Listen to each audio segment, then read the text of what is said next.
안녕하세요.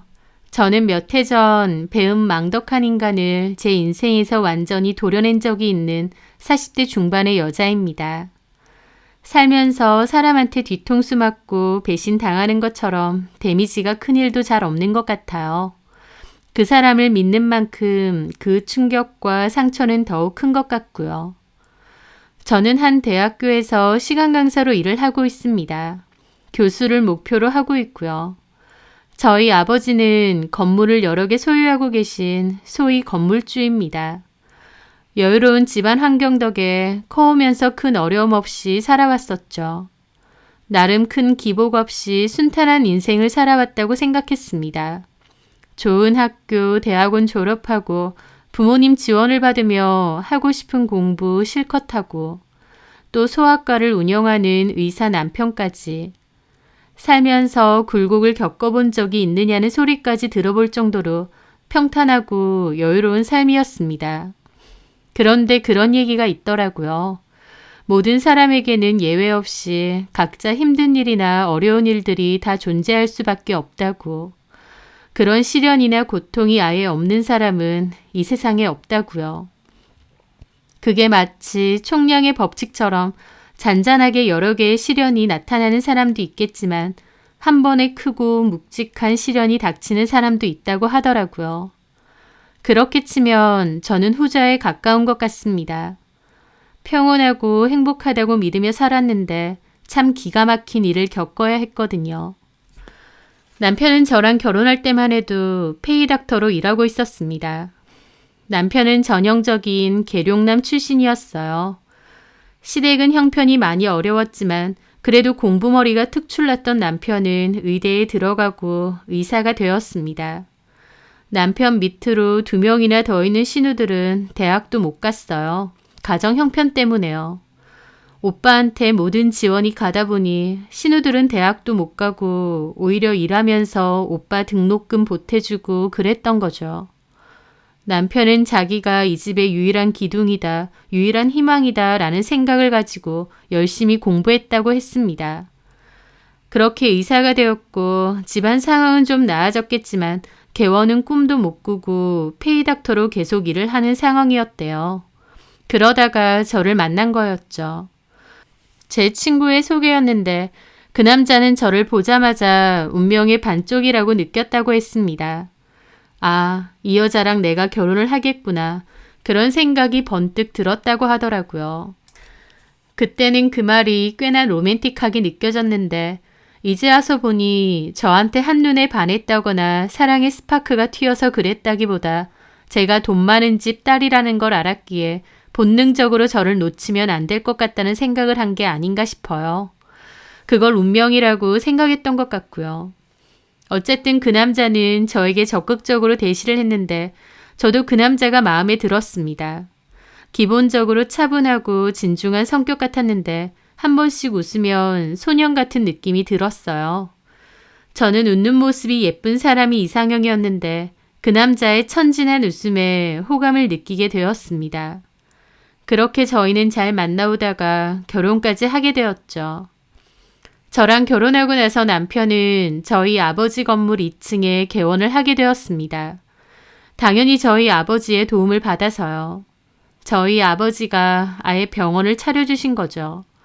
그 건물이 신도시 쪽에 있다 보니 주변에 신혼부부와 어린 아이들이 많았거든요.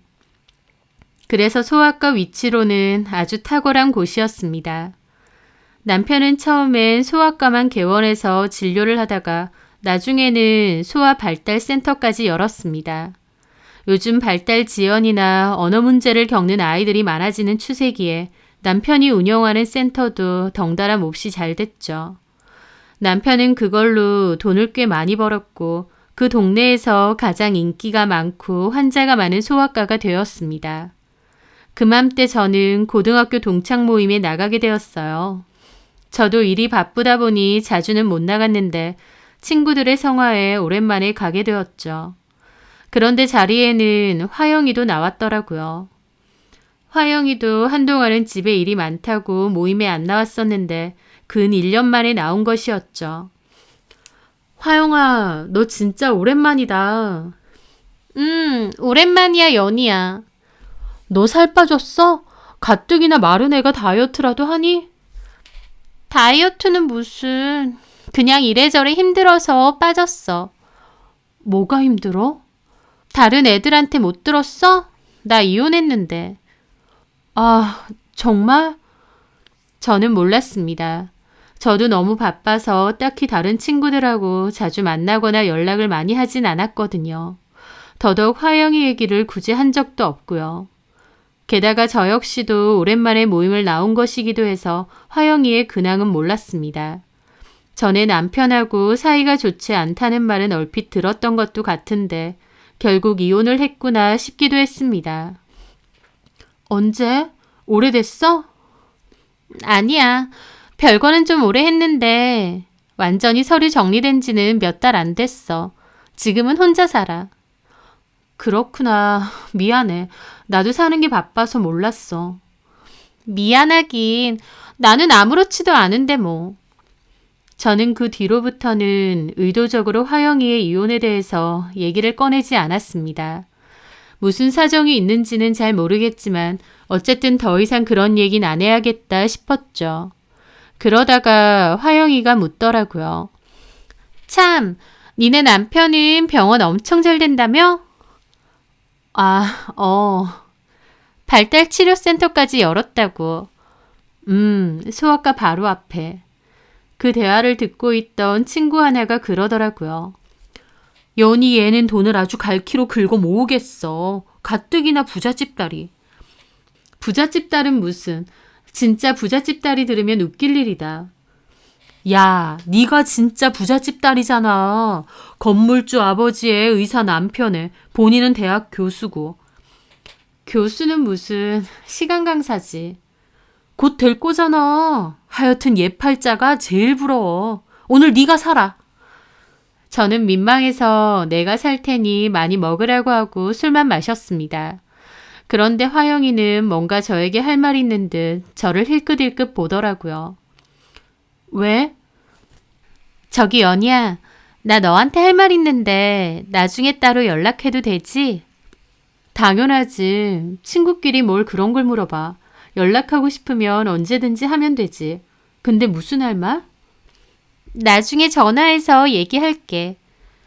그렇게 그날의 모임은 끝이 났습니다. 그리고 다음 날이었어요.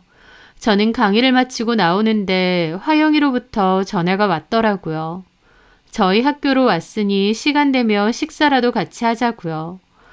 갑자기 저희 학교까지 찾아왔다니까 깜짝 놀랐죠. 그렇게 저는 구내식당으로 갔습니다. 화영아, 여기까지 어쩐 일이야? 근처에 볼 일 있어서 왔다가. 너네 학교 근처라서 왔어. 구내식당 말고 맛있는 거 먹으러 가자. 나 수업도 끝났고. 여기도 좋은데 뭐. 오랜만에 캠퍼스 느낌도 느껴보고. 그냥 여기서 먹자. 그렇게 저는 화영이와 식사를 하게 되었습니다. 지나가는 학생들이 저에게 인사를 했고 저도 웃으며 인사를 받아주었죠. 멋지다 교수님. 아직 정식 임용도 안 됐는데 뭐. 어쨌든 교수님 맞잖아.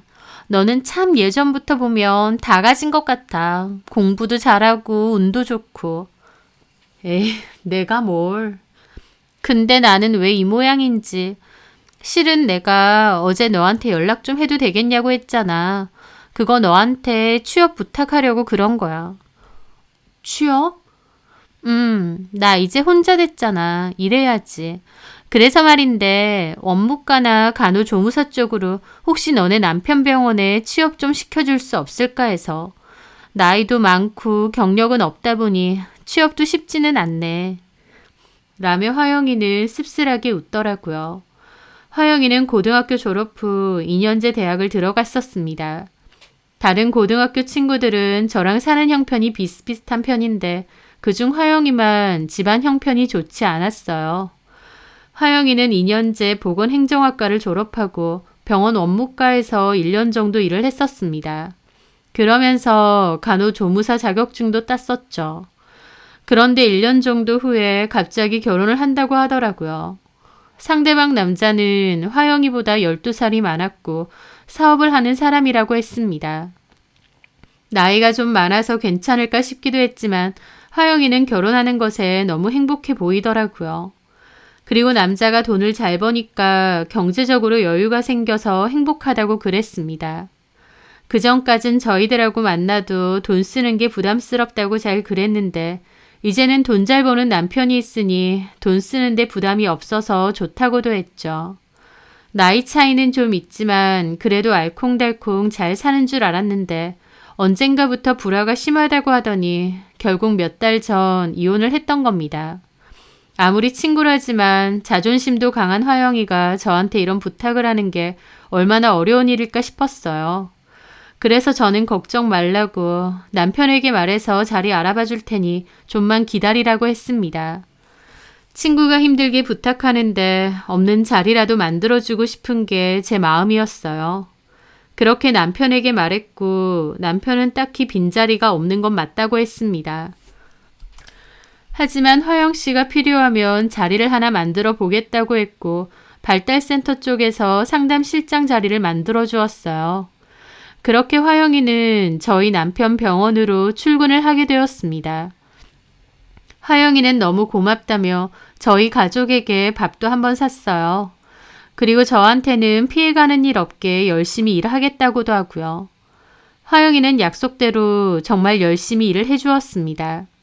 남편 말로는 정말 성실하고 부지런하다고 홍보도 열심히 하고 환자들에게도 친절하게 잘한다면서 잘 뽑은 것 같다고 하더라고요. 저도 화영이가 홀로서기를 잘 해나가는 것 같아서 친구로서 마음이 좋았죠. 그렇게 화영이가 남편네 병원에서 일을 한 지도 1년 가까이 됐을 때였습니다. 저는 강의를 마치고 집에 돌아가려고 차에 올라탔는데요. 화영이에게서 전화가 왔습니다. 화영아. 어디야? 학교니? 이제 집에 가려고. 무슨 일이야? 저기 연희야. 내가 너한테 할 말이 좀 있는데 오늘 저녁에 시간 좀 되니? 할 말? 뭔데? 만나서 얘기할게. 보여줄 것도 있고. 그래. 그렇게 저는 남편 병원 근처로 가게 되었습니다. 병원으로 올라가 보니 화영이가 다른 직원들이 퇴근 준비를 하고 있더라고요. 어머, 사모님 안녕하세요. 네, 안녕하세요. 퇴근들 준비해요? 네, 원장님 진료실 안에 계세요. 오늘 원장님하고 어디 가시는 거예요? 아니에요. 원장님 아니고 송 실장님하고 밥 먹으려고요. 잠시 후 남편이 진료실에서 나오더니 저를 보고 놀라더라고요. 여보, 여긴 어쩐 일이야? 연락도 없이. 나 화영이랑 밥 좀 먹으려고 왔지. 아, 송 실장님하고? 왜? 왜긴 친구끼리 오랜만에 데이트 좀 하려고 그러지. 그런데 남편 표정이 뭔가 좀 떨떠름하더라고요. 그러더니 그럼 나도 같이 가자. 내가 밥 살게. 뭐하러? 친구끼리 만나는 건데 당신이 왜 끼냐? 그리고 당신 요즘 피곤하다며. 집에 가서 좀 쉬어. 아휴, 그래도. 잠시 후에 탈의실에서 옷을 갈아입은 화영이도 나오더라고요. 화영이는 다소 굳은 얼굴로 남편에게 목례를 하더니 저한테 가자고 했습니다. 저는 직원들에게 인사를 하고 남편에게도 집에 가서 보자고 했죠. 그리고 화영이와 근처 음식점으로 갔습니다. 근데 할 얘기가 뭐야? 그런데 화영이의 표정이 어둡더라고요. 나 요즘 원장님 얼굴 보기가 싫다 정말. 그게 무슨 말이야? 화영이는 저희 남편 얼굴도 보기 싫다는 겁니다. 혹시 무슨 일이 있었나 싶더라고요. 무슨 일 있었어? 우리 남편이 뭐라고 해? 그게 아니라 아무리 내가 일하는 직장의 상사라고 해도 이건 진짜 아니다 싶어. 내가 눈 감아주는 게 맞나 싶기도 하고. 왜 그러는데? 내가 네 친구기도 하지만 어쨌든 너네 남편 병원에서 일하는 직원이기도 하잖아.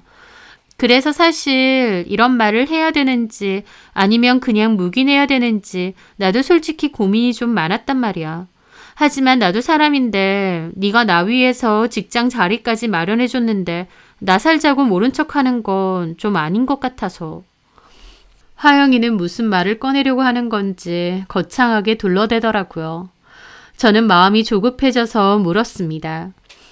그래, 알겠어. 무슨 일인데? 우리 남편하고 무슨 일 있었어? 원장님하고 나하고 무슨 일이 있었겠어. 그게 아니라 너 놀라지 말고 들어? 우리 병원에 말이야. 원장님 내연녀가 있는 것 같아. 저는 화영이의 말에 너무 놀라 들고 있던 컵을 떨어뜨릴 뻔했습니다. 병원 근무하면서 생기는 문제나 사회생활 갈등 정도라고 생각했는데 화영이 입에서 나온 말은 남편이 외도를 저지르고 있다는 소리였으니까요.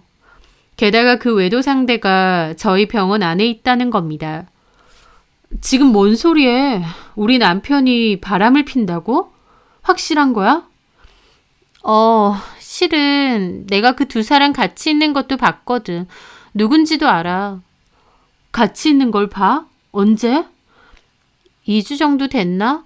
내가 그날 퇴근을 좀 늦게 하고 갔는데 주차장에서 곽 원장님 차 안에 걔가 타고 있는 거야, 조수석에. 둘이서 무슨 대화를 하고 있던데 딱 봐도 보통 사이 같지도 않고 심지어 같이 어디 가던데 병원에선 그런 티 하나도 안 냈는데 말이지. 그 사람이 누군데? 그 말에 화영이는 힐끔 제 눈치를 보더라고요. 그러더니 김민혜라고 간호조무사로 일하는 애인데 28인가 7인가 나이는 그렇고 너는 알지? 걔는 이 병원에서 한 2년 넘게 일했다던데. 김민혜 씨? 당연히 알지. 그런데 민혜 씨가 우리 남편하고 그런 사이라고? 저는 너무 놀랐습니다. 김민혜 씨는 저도 잘 알고 있습니다. 싹싹하고 친절하게 일도 잘해서 다른 직원들에게도 평판이 좋은 직원이었거든요. 그런데 그 직원과 남편이 외도를 저지르고 있었다니 너무 충격이었죠. 사실 그 전부터 뭔가 걸리기는 했어. 간호조무사 월급 뻔하잖아. 근데 걔는 항상 올 때마다 명품 가방을 들고 다니는 거야. 그것도 한두 개가 아니야. 내가 그런 거 잘 알잖아. 딱 봐도 짝퉁도 아니고 진짜더라고. 월급 그거 받아서 몇백 하는 가방을 그렇게 턱턱 산다는 게 뭔가 좀 이상하잖아. 두 가지지. 감당도 안 되는 사치를 부리던가 아니면 누가 사준다던가. 그래서 내가 한번 슬쩍 물어봤다? 이 가방 엄청 고가일 텐데 새로 샀느냐고. 그랬더니 그냥 웃으면서 선물 받았다고 하더라고.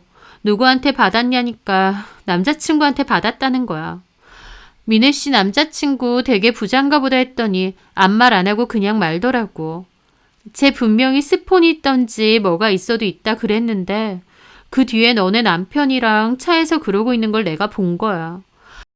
알고 가만히 지켜보니까 너네 남편하고 걔랑 은근슬쩍 막 눈짓도 주고받고 몰래 연락도 주고받는 것 같고 하여튼 보통 사이 아니더라고. 너 이거 한번 잘 살펴봐. 친구의 말에 저도 심각한 기분을 느꼈습니다.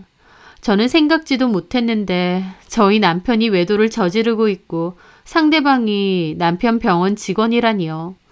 기가 막힐 뿐이었죠. 하지만 친구가 저에게 말을 해줄 때만 해도 반은 믿고 반은 믿지 않았습니다. 친구가 뭔가 오해를 한 게 아닐까, 내 남편이 그럴 사람은 아닌데 라는 생각도 있었거든요. 마음 한구석엔 남편을 믿고 싶은 마음이 여전했던 거죠. 하지만 친구에게 얘기를 들은 이상 확실히는 해야겠더라고요. 저는 그날 저녁 몰래 남편 폰으로 김민혜 씨의 번호를 검색해 보았습니다. 그리고 통화 내역과 대화 내역을 들어가 봤는데 딱히 대화를 나눈 흔적이 없었어요. 카톡도 뒤져봤지만 똑같았죠. 폰으로는 따로 연락을 안 하는 건가 싶기도 하면서 한편으론 그냥 친구의 오해는 아니었을까 싶기도 했습니다. 다음 날 저는 아침 식사를 하며 남편과의 대화 중에 슬쩍 떠보기도 했죠. 어제 송 실장이랑 무슨 얘기했어? 화영이랑 그냥 이런저런 얘기했지 뭐. 왜? 아니야. 나한테는 굳이 오지 말라고 하길래 무슨 비밀 얘기를 했나 싶어서. 비밀은 무슨. 왜? 당신이 나한테 뭐 숨기는 거라도 있나 보지? 화영이가 슬쩍 말할까 봐 걱정되나 봐. 뭔 소리 하는 거야. 내가 무슨. 저는 남편을 살피다가 물었죠. 병원에 김민혜 씨였나? 누구? 김민혜 씨. 아, 민혜 씨. 왜? 전에 보니까 싹싹하고 성격도 참 좋아 보이더라고. 남자친구 있나 몰라? 글쎄, 그건 왜? 우리 조교 중에 괜찮은 친구가 하나 있어서 다리를 좀 놔줄까 싶기도 하고 둘이 잘 어울릴 것 같아서. 제 말에 남편은 그냥 웃더라고요. 당신이 무슨 중매쟁이야? 그런 것까지 하게 시간이 남아돌아? 왜? 싫어? 내가 싫을 게 뭐 있어. 알아서 해. 한번 물어보던지. 하면서 대수롭지 않아 하는 겁니다. 아내의 입에서 내연녀 얘기가 나오면 움찔 놀랄만도 한데 남편은 전혀 신경도 안 쓰더라고요. 그 반응을 본 저는 오히려 안도감을 느꼈습니다. 아무래도 화영이가 오해를 한 것 같다는 생각도 들었거든요. 그렇게 그날 저녁 화영이에게 전화가 왔어요. 원장님하고 얘기 좀 해봤어? 아니면 폰이라도 뒤져봤어? 폰에도 뭐 안 나오고 남편하고 얘기해봤는데 아무래도 아닌 것 같아. 왜? 내가 슬쩍 떠보려고 미네 씨 남자 한 명 소개해줄까 했는데도 신경도 안 쓰던데? 아휴, 답답하. 당연히 연기하는 거지. 그럼 거기다 대고 깜짝 놀라고 그럴까? 아니, 그래도 내 입에서 김민혜 씨 얘기가 나오면 좀 놀랄 수도 있잖아. 근데 그런 게 전혀 없었다니까. 아휴, 진짜 세상 물정 모르는 순진한 사모님아. 나 전 남편이랑 왜 헤어졌는지 알아? 성격 차이로 헤어졌다며. 사실은 전 남편이 바람 폈어. 그래서 헤어진 거야. 언젠가부터 딱 촉이 오더라. 나 촉 장난 아닌 거 알지? 별다른 증거도 없는데 언젠가부터 바람 피는 것 같다는 촉이 오더라고. 그래서 살살 뒤를 캐봤더니 아니나 다를까 다른 여자 만나고 있었던 거야. 그런데 그 촉이 지금 너네 남편한테서 나온다니까. 너는 다 떠먹여줘도 못 먹니? 너네 남편이랑 김민혜랑 내연 사이 맞다니까. 아, 답답해. 화영이는 단언하듯이 얘기하더라고요.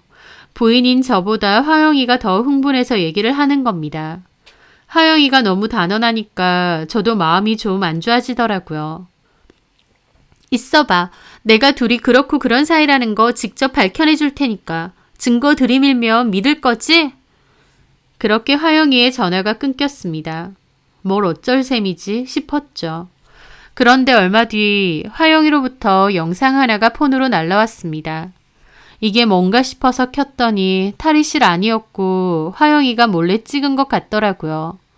화영이와 어떤 여자가 대화를 나누고 있었던 게 찍혀 있었습니다. 김민혜 선생님, 나 얼마 전에 선생님 우연히 봤는데. 무슨 말씀이세요? 절 어디서 봐요? 원장님 차 타고 같이 가는 거 내가 봤거든요. 화영이는 대놓고 김민혜 씨에게 물어보더라고요. 그걸 몰래 찍고 있었고요. 저는 놀라서 숨죽이며 그 영상을 지켜봤죠. 네? 뭔 소리 하세요? 민혜 씨, 내가 다 봤는데 나한테는 솔직하게 얘기해야 되지 않을까? 민혜 씨랑 원장님이랑 그렇고 그런 사이잖아. 내가 모를 줄 알았어?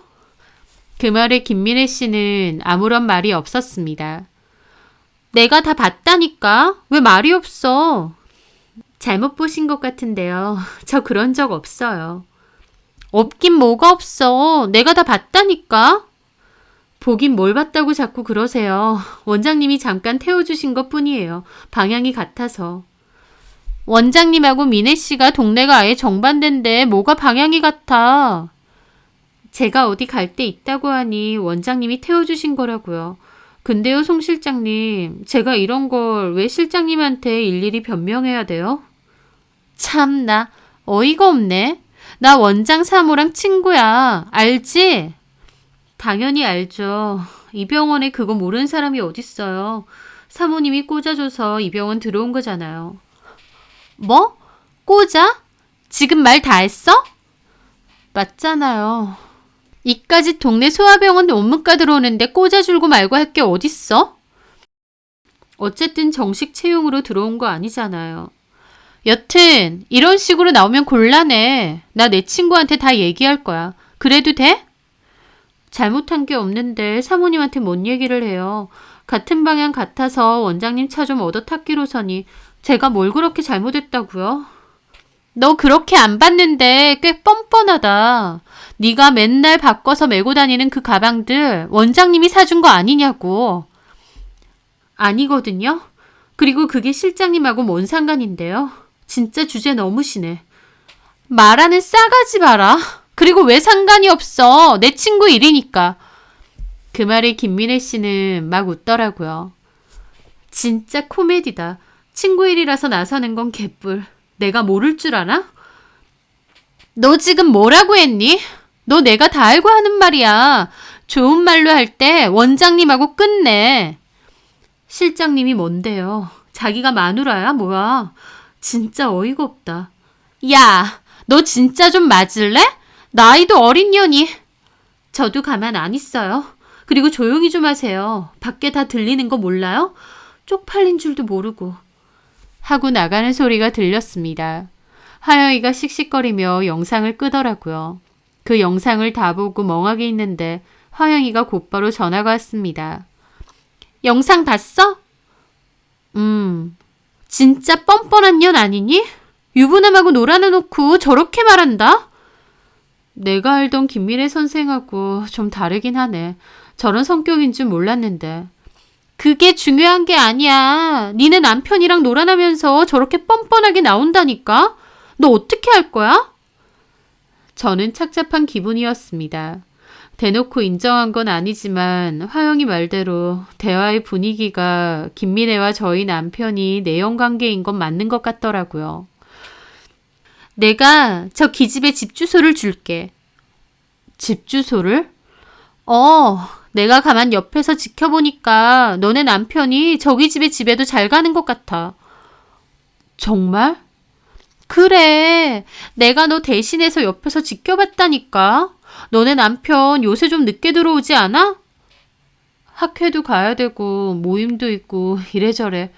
다 개뻥이야. 전현집으로 가는 거라니까. 내가 직원 주소록 뒤져서 저 기집애 주소 보내줄게. 너 한번 가서 뒤집어 엎어야 돼. 이러고 있다가 바보같이 당한다니까. 화영이는 그렇게 그 여자 주소까지 넘겨주었습니다. 그리고 이건 내가 전 남편 바람핀 거 알아낸 방법인데 말이야. 소형 녹음기 하나 사서 니네 남편 차 밑에 슬쩍 넣어놔. 녹음기? 저 기집애가 너네 남편 차 잘 타고 다니는 것 같으니까 몰래 녹음을 하라고. 알았지? 저는 친구의 말에 결국 녹음기를 샀습니다. 그리고 아침 출근길에 슬쩍 의자 밑에 넣어두었죠. 한 번에 최대 100시간 녹음이 되는 소형 녹음기였습니다. 친구 말대로 하긴 하면서도 긴가민가 하기도 했어요. 끝까지 친구의 말이 틀리길 바란 것도 있었습니다. 하지만 다음날 그 녹음기를 들고 와서 컴퓨터에 연결해 재생을 돌려보았는데요. 그런데 설마 했는데 정말 남편은 바람을 피고 있던 게 맞았습니다. 친구 말처럼 김민혜를 차에 태운 건 아니었고 남편이 전화를 해서 김민혜 집으로 곧장 가겠다고 하는 건 녹음이 되어 있더라고요. 자주 갔던 건지 너무 익숙하게 통화를 했던 겁니다. 저녁에 뭘 먹자는 얘기도 하고요. 아, 화영이 말이 정말 사실이었구나. 남편과 김민혜가 내연관계였구나. 충격이 엄청났습니다. 남편은 김민혜와의 전화를 끊고 곧바로 저에게 전화를 하는 소리도 들렸어요. 저한테 동기 모임이 있다며 밥 먹고 오겠다고 거짓말을 했죠. 제가 어제 저녁에 받은 전화였습니다. 태연하게 동기 모임에 갔다 오겠다고 해놓고 사실은 내연녀의 집으로 향하고 있었던 거죠. 그 뻔뻔하고 태연한 거짓말을 듣는데 뒷목이 확 당기더라고요. 그리고 정말 바람을 피는 게 맞구나 깨달은 순간 속에선 참을 수 없는 분노가 올라왔습니다. 화영이의 말에도 그래도 아니겠지, 뭔가 오해가 있었겠지 생각했는데 결국 결과가 이러니까요. 저는 망연자실한 기분이었습니다. 그리고 화영이가 저에게 줬던 그 여자의 주소가 생각났어요. 내 앞에선 사모님 하면서 생글생글 웃고 친절한 척 해놓고 뒤에서는 내 남편하고 그렇고 그런 사이였다니 그 뻔뻔함에 치가 떨렸죠. 남편도 그 여자도 결코 용서할 수 없다는 생각뿐이었습니다. 그렇게 저는 그날 저녁 김민혜의 집에 곧장 갔습니다. 알아챈 이상 질질 끌 필요도 없다고 생각했어요. 초인종을 누르자 안에서는 김민혜의 목소리가 들렸습니다. 누구세요? 나 곽정수 원장 아내예요. 제 말에 놀랐는지 조용하더라고요. 그러더니 사모님, 저희 집은 어쩐 일로 왜 왔는지 잘 알 텐데 여기서 소란 피우기 싫으니까 문 여세요. 저 사모님 문 열라고 했어. 잠시 후 문이 열렸고 제 눈치를 보는 김민혜가 나왔습니다. 안으로 들어가죠. 그렇게 저는 김민혜 집 안으로 들어갔습니다. 작은 투룸 빌라였는데 한쪽 벽면에는 가방이 많더라고요. 저걸 내 남편이 사줬다는 거구나. 내연관계의 대가로 저런 걸 받았구나 생각하니 기분이 너무 이상했습니다. 저는 분노를 억누르고 최대한 침착하게 물었죠. 원장님은 여기 자주 와요? 얼마나 자주? 무슨 소리세요? 사모님 뭔가 오해가. 다 알고 왔으니까 시덥지 않게 변명하지 말고 내가 아무것도 없이 김민혜 씨 집에 왔겠어요? 전에 남편한테 들어보니까 부모님은 다른 지역 사신다고 했던 것 같은데 맞죠? 네. 부모님은 딸이 병원 원장인 유부남이랑 놀아난 거 아시나? 모르시죠? 저기 사모님. 묻는 말이나 대답해. 제가 다 알고 온 것 같으니 김민혜도 순순히 인정하더라고요. 죄송합니다, 사모님. 제가 잘못했습니다. 한 번만 용서해 주세요. 됐고 부모님한테 다 알릴게요. 사모님. 그리고 내일부터 병원 출근하지 마세요. 상간소송 보낼 테니까 소송도 준비하고. 소장은 여기로 보내줄까 본가로 보내줄까? 제 말에 그 여자 울상으로 매달리더라고요. 사모님, 제가 잘못했습니다. 한 번만 용서해 주세요. 나이 차이로 치면 15살 이상으로 하는데 그 나이 많은 아저씨가 뭐가 그렇게 좋았어요? 가방 사주니까 좋았던 건가? 아니면 월급 말고 따로 용돈이라도 챙겨줬어요? 나는 김민혜 씨 참 좋게 봤어. 싹싹하고 성실하고 우리 병원에 저렇게 성실한 직원이 있다는 게 참 고마웠다고. 근데 뒤에서 내 남편하고 이러고 있었네? 나는 예상도 못했어. 깜짝 속고 있었던 거잖아. 참 기가 막힌다. 이렇게 된 거 솔직하게 말해봐. 내 남편하고 얼마나 됐어? 제 말에 김민혜는 아무런 말도 못했습니다. 말하기 싫어. 나한테 죄송은 한데 솔직하게 말은 못하겠어? 저는 입 다물고 있는 김민혜가 갑자기 너무 얄밉고 열받더라고요. 그래서 김민혜 머리채를 잡아서 확 내팽개쳤습니다. 갑자기 내동댕이 쳐진 김민혜는 눈이 동그래져서 저를 보더라고요. 뭐 하시는 거예요? 내가 좋게 해주니까 상황 파악이 안 되니? 점잖게 말하지 말고 어디 네 머리털 다 뽑아줄까? 이 동네에서 발도 못 붙이게 살게끔 고래고래 소리라도 질러줄까? 제가 화가 나서 소리를 빽 지르니까 그제야 상황 파악이 된 건지 고개를 숙이더라고요. 뻔뻔한 기집애가. 됐다 그래. 네 입으로 말할 필요도 없어. 상간소송 들어갈 거고 끝까지 갈 거야. 어디 두고 보자. 그렇게 저는 나가려는데 김민혜가 불쑥 그러는 겁니다. 근데요 사모님, 제가 잘못한 건 맞는데요. 사모님은 어떻게 하신 거예요? 뭐? 혹시 누가 얘기해 준 거 아닌가요? 하는데 어처구니가 없었죠. 그게 뭔 상관인데? 송 실장이 얘기한 거죠. 야, 어따 대고 내 친구 함부로 거론해. 알려줬으면 뭐. 그게 뭔 상관인데? 진짜 송 실장 이 여자 정말. 뭐? 너 지금 뭐라고 했어? 저 원장님하고 놀아난 거 맞고요. 제가 잘못한 것도 맞습니다. 원장님이 가방 사주고 월급보다 많은 용돈 주고 그러니까 혹했어요. 근데요 사모님, 원장님이 사모님 속인 거 이거 하나만 있는 거 아닙니다. 라는 겁니다. 자기 혼자 당하기 억울했던지 저희 남편의 또 다른 비밀을 알려준다는 거였죠. 너 지금 뭔 소리 하는 거야? 내 남편이 나를 속인 게 또 있다고? 그래요. 그게 뭔데? 그렇게 저는 김미래의 말을 듣고 정말 뒤로 나자빠질 뻔했습니다.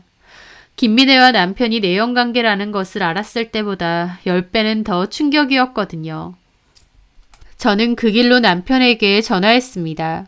어디냐고 하니 아직 병원이라고 하더라고요. 저는 병원에서 한 발자국도 움직이지 말고 그대로 있으라고 하고 병원으로 달려갔습니다. 그렇게 쏜살같이 달려간 저는 병원 안으로 들어갔어요.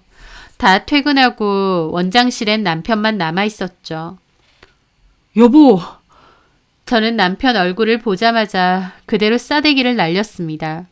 남편 저한테 다짜고짜 싸대기 맞고 안경까지 날아갔어요. 뺨을 감싸쥐고 펄쩍 뛰더군요. 뭐 하는 짓이야? 내가 지금 어디 있다 오는 줄 알아? 뭐? 나 김민혜 집 있다고 오는 길이야. 그 말에 남편 움찔 놀라더라고요. 이제야 놀라네. 저번에 내가 슬쩍 물어봤을 땐 시침이 잘 돋대더니 연기 장난 아니네. 여보, 당신 폰 여기 있네. 지금 전화 걸어. 어? 누구한테? 누구긴 누구야. 내가 직접 걸어줘? 지금 당장 여기 오라 그래. 저는 남편 폰으로 전화를 걸고 남편에게 들이밀었습니다.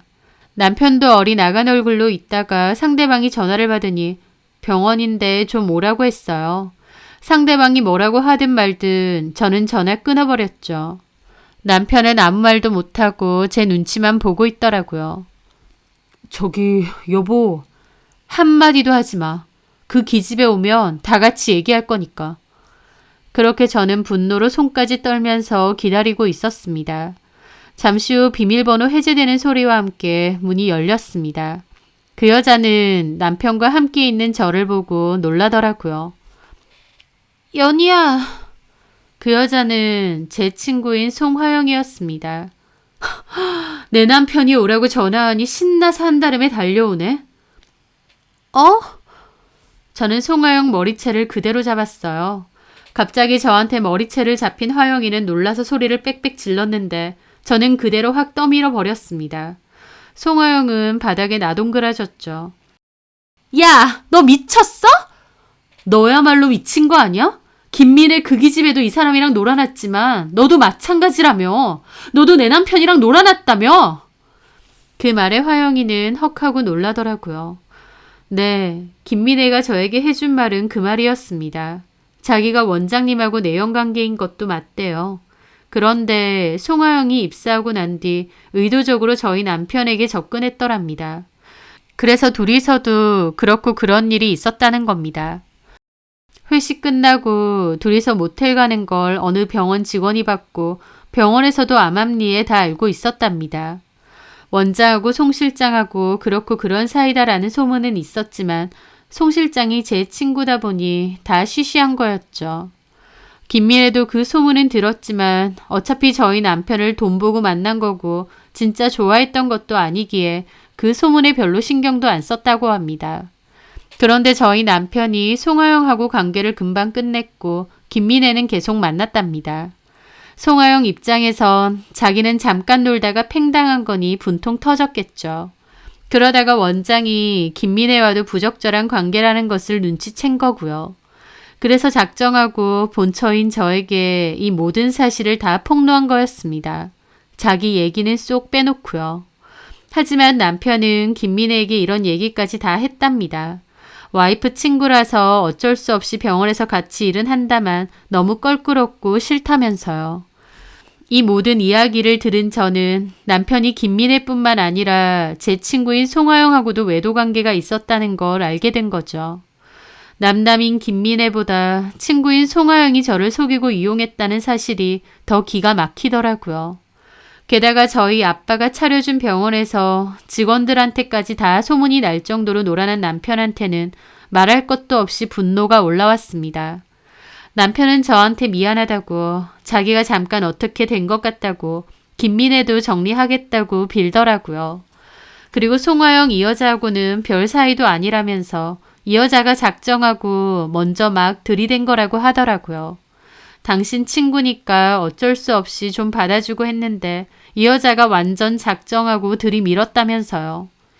그 말에 송하영은 아니라면서 너네 남편이 자기를 먼저 꼬셨다고 우기더라고요. 그러면서 갑자기 둘이서 삿대질하고 싸움까지 일어났는데 참 가관이었습니다. 어쨌든 저를 배신한 건 똑같은데 말이죠. 놀고 있다. 야, 이 미친 것들아. 너네가 사람이니? 야, 곽정수. 개원할 돈도 없어서 빌빌거리던 거 우리 아빠가 번듯한 병원까지 차려줬는데 거기서 직원들이랑 놀아나? 네가 사람이야? 여보. 그리고 송하영, 너도 마찬가지야. 이혼하고 돈도 없고 취업도 안 된다는 거 기껏 내 남편 병원에 취업시켜줬더니 이렇게 내 뒤통수를 쳐. 친구라는 년이. 제 말에 화영이는 아무 말도 하지 않았습니다. 그러면서 김미래 잡아 족치라고 알려주고 정보 주고 너 진짜 제정신이 아니구나. 너도 똑같은 짓 저지른 주제에 도대체 왜 그런 거야? 내 손으로 김민혜 끌어내리면 네가 다시 그 자리 차지하려고. 야, 이 사람 내 남편이야. 근데 어떻게 네가 나한테 이럴 수 있어? 친구 남편하고 이러고 싶니? 그 말에 화영이는 아무런 말도 하지 않다가 불쑥 그러더군요. 그래, 미안하다. 내가 죽일 년이고 나쁜 년이야. 소송을 하든 뭘 하든 네 마음대로 해. 병원에선 나가줄게. 그리고는 가방 챙겨서 자리를 떠나버렸습니다. 작정하고 친구 남편하고 바람 피워놓고 미안하다는 성의 없는 한마디면 끝인가요? 저는 남편도 남편이지만 친구의 모습에 정말 무너질 것 같더라고요. 남편에 이어 친구까지 두 사람에게서 배신을 당한 저는 눈앞이 컴컴하고 너무 힘들었습니다. 남편은 잘못했다고 손이 발이 되게 빌었지만 결코 그냥 넘어갈 수 없었습니다. 저는 곧장 이 사실을 친정 부모님에게 알렸어요. 특히 아빠가 화가 머리끝까지 나셨죠. 남편이 원장이긴 하지만 병원 자체는 저희 아빠가 차려주신 거기에 병원 자체의 소유는 아빠 몫이 더 컸습니다. 아빠는 남편에게 해당 지분만큼 돌려줄 테니 병원에서 나가달라고 했어요. 하지만 남편도 자기가 이만큼 키운 거고 자기가 대표라고 순순히 나가지는 않았습니다. 그래서 결국 법적인 소송도 들어갔습니다. 게다가 저 역시 남편을 상대로 이혼소송과 위자료 소송을 걸었어요. 김민혜와 송하영에게도 같이 걸었죠. 남편은 저도 대학 교수 될 건데 큰일 만들지 말자고 했지만 내가 일방적인 피해자인데 뭔 상관이냐고 했습니다. 입방아에는 좀 오를지언정 타격을 받는 건 너지 내가 아니라고 했죠. 그렇게 저는 김민혜에게 상간소송을 검과 동시에 그 부모님에게도 이 사실을 알렸습니다. 게다가 송하영이 저에게 저지른 짓은 친구들에게도 모두 알렸어요. 친구들도 다 기함했고 호의를 아기로 돌려준다는 게 이런 거 아니냐며 펄쩍 뛰었습니다. 그중 한 친구는 제 얘기를 듣자마자 열받아서 화영이에게 전화해서 쌍욕까지 퍼부었어요. 야, 네가 사람이냐?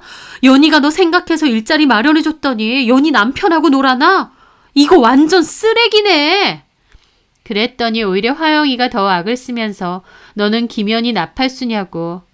김연희는 가만히 있는데 네가 왜 난리냐고 더 욕하고 난리치더니 전화 끊더라고요. 그 일로 친구들도 완전 송하영에서 등 돌리고 안 좋은 소문은 일파만파 다 퍼졌죠. 친구 한 명은 송하영이 예전부터 저 부러워하고 시기 질투하더니 결국 이렇게 된 거라고 하더라고요.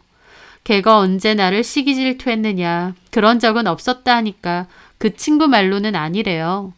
송하영은 제 앞에서만 착한 척하고 뒤에서는 제 욕도 많이 하고 저주도 많이 퍼부었답니다.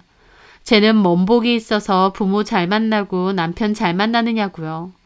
저는 몰랐는데 화영이는 꽤나 오랫동안 저에게 깊은 시기심과 질투가 있었더라고요. 그 생각을 하니 일부러 우리 남편 병원에 취업시켜 달라고 한 건가 싶은 생각마저 들었습니다. 이유야 어찌됐든 저는 그 뻔뻔한 인간들을 상대로 모조리 위자료 소송을 걸었어요. 소송이라는 게 참 오래 걸리더라고요. 남편하고 아빠의 병원 관련 법적 다툼은 2년 정도 지속되었습니다. 그래도 초반에 병원 영업은 계속했었는데 그 와중에 병원의 불미스러운 일들은 소문 다 났죠. 그러면서 환자들도 다 떨어져 나갔습니다. 애기 엄마들이 주 고객층인데 병원 차려준 본처 배신하고 2명하고나 바람을 피웠다는 소문에 병원은 구설수의 중심에 서게 되었거든요. 아이들을 상대로 하는 소아과인데 그런 소문이 나니 누가 그런 데를 가겠나요? 영업도 제대로 안 되고 소문 때문에 계속 시끄러워지자 결국 얼굴 다 팔린 남편이 먼저 병원을 포기했습니다.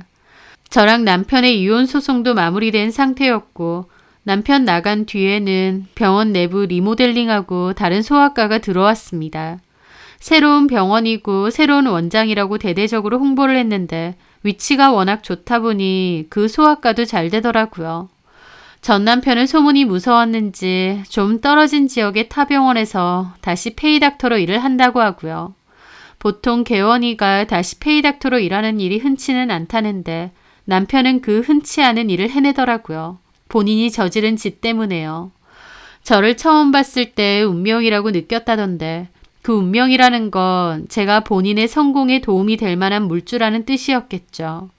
하지만 기껏 운명의 물주를 만나면 뭐 하나요? 결국 혼자서 허튼 짓 하다가 다 말아 먹었는데요.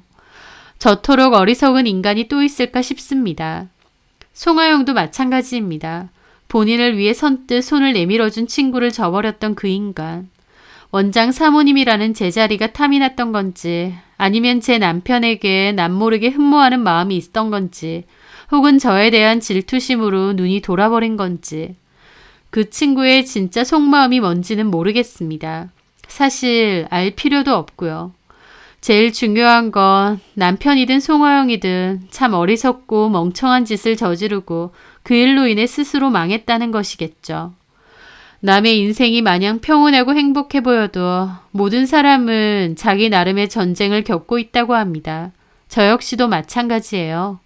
돈 많은 부모 밑에서 부족함 없이 커 보인다고 해도 저도 제 나름대로 고민과 스트레스, 콤플렉스 등은 많이 있죠. 다만 그걸 겉으로 표현하느냐 안 하느냐의 차이일 뿐이라고 생각합니다. 그 인간들 때문에 제 인생에 원치 않은 구설수에 휘말리긴 했지만 씩씩하게 잘 털어내고 제 인생 살려고 합니다.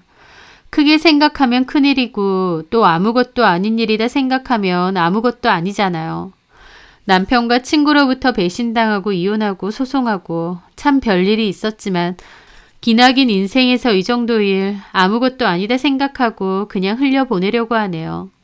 제 사연 들어주셔서 감사합니다.